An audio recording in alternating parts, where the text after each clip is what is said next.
Now that I'm thinking about it. Yeah, I mean, like, I mean, I get sacrificial. I get wearing itself into shape. But at what point does that not become right?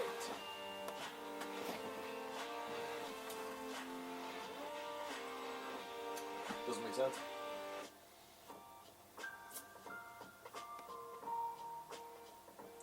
Because you're right. I mean, the assumption is when you see too much wear, that the clearances are too big. Mm-hmm. So why would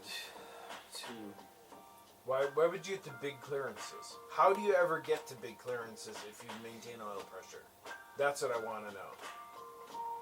And so if you expose a metal surface that has a higher coefficient of friction, that I get, right?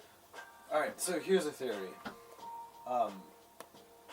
That the thickness of a bearing is mostly the steel shell, and that the sacrificial layers on top are very, very thin. Yes. So if you don't have enough clearance, that oil can't flow into the space. Yeah.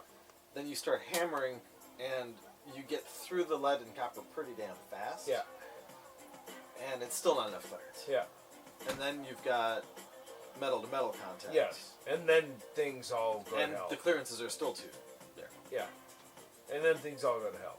Yeah, so, and that kind of makes sense if you think about the engine's cold, the temperature's cold, and you have too high cylinder pressures, and the oil can't flow in fast enough. They didn't account for the corner cases good enough.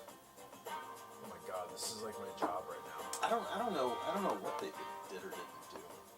No, it's application of corner case tolerances. But the weird thing is that the M3s, E46 M3s had the same problem. Remember how bearings were being replaced all the time in E46 M3s? It was because the clearance was too tight. Yeah. And they replaced them with larger clearance bearings. Yeah. But why the fuck would they get it wrong again on the S65 and S85? Because the next same gen car. goddamn engineers who are designing to your 2 cycles in advance. And no one was like, hey, we had to replace all these rod bearings on the S54. Dude, Maybe we should change I'm watching how this we did happen S65, right now. S85. The timelines and the justifications lay. Yeah, but the recall and extended warranty department should be calling the engineering department and saying, hey, you know the thing you fucked up in the last generation? But it's not fucked up. There's what's the acceptable failure rate? Is it numerical? Yes. Are we The thing you within fucked up in the last range? generation?